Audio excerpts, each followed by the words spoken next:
El pasado jueves 19 de abril, en el orden del día, diputados de la 64ª legislatura del estado de Zacatecas señalaron que el acoso y hostigamiento sexual al interior de las instituciones educativas no es un caso aislado.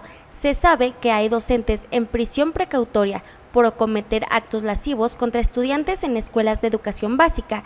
Además, hay personas sancionadas por tocamientos indebidos, miradas o palabras lascivas contra estudiantes o compañeros de trabajo.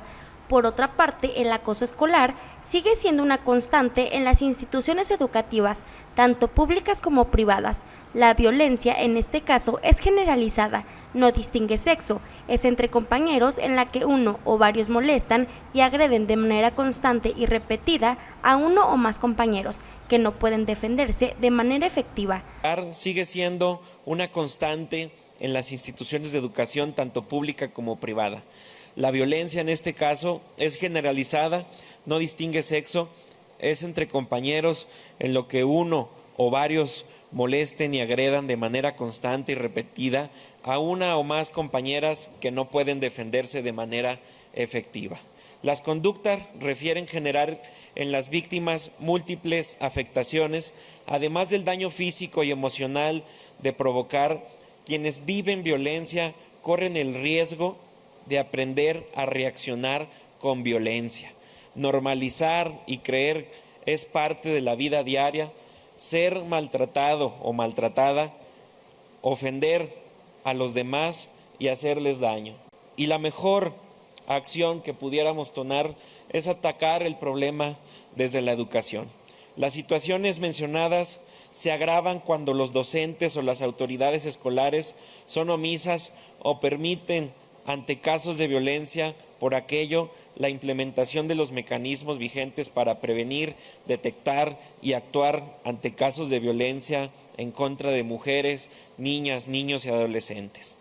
El marco jurídico federal, los tratados internacionales y aplicable a nuestro Estado en materia de derechos humanos y eliminación de la violencia contra mujeres, niñas y niños adolescentes, establece una serie de procedimientos a seguir cuando se citan violencias contra los derechos humanos de niñas y niños o situaciones de violencia contra mujeres y niñas, con la finalidad de garantizar el derecho a la educación, a vivir en condiciones de bienestar y a un sano desarrollo integral, como a una vida libre de violencia.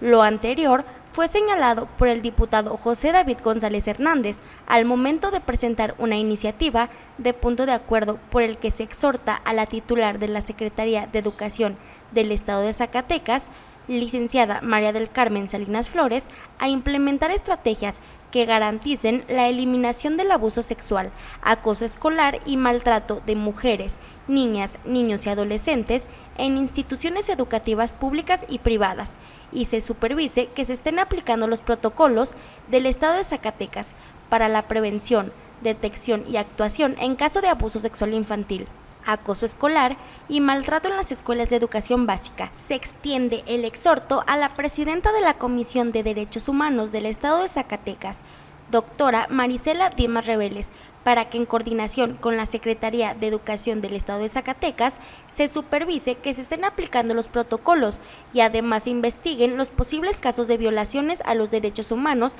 de mujeres, niñas, niños y adolescentes en instituciones educativas públicas y privadas en nuestro estado. Las y los diputados consideraron el asunto como de urgente y obvia resolución y tras dispensar los trámites establecidos, avalaron el punto de acuerdo de manera unánime. Al momento de registrarse la discusión en lo general, el diputado Martín González Serrano participó a favor del punto de acuerdo. Yo, antes de pasar el uso de la voz con las preguntas a mis compañeros, quisiera solamente decir que usted mencionó algo muy importante que tiene que ver con la obligatoriedad del Estado propiamente para los derechos humanos. Sin embargo, que los derechos deberían de ser un tema de todos, en el tema de los respetarnos unos a los otros como una cultura de derechos y bueno, en última instancia asumo que se refiere a que el Estado estaría ahí para regularlos y en este caso la Comisión de Derechos Humanos. Me parece, hay países donde sí existe esta cultura de los derechos humanos entre las personas para que el Estado no tenga tanta intervención, y me parece eso muy relevante. Por otro lado, con el objetivo de conocer sus planes de trabajo, así como su formación académica y profesional, los integrantes de la Comisión Legislativa de Derechos Humanos entrevistaron a los 17 aspirantes a formar parte del Consejo Consultivo de la Comisión de Derechos Humanos del Estado de Zacatecas. Se escucharon las propuestas de las candidatas y realizaron diferentes cuestionamientos para profundizar en sus perfiles, de cara a la elaboración del dictamen de idoneidad que se presentará ante el Pleno.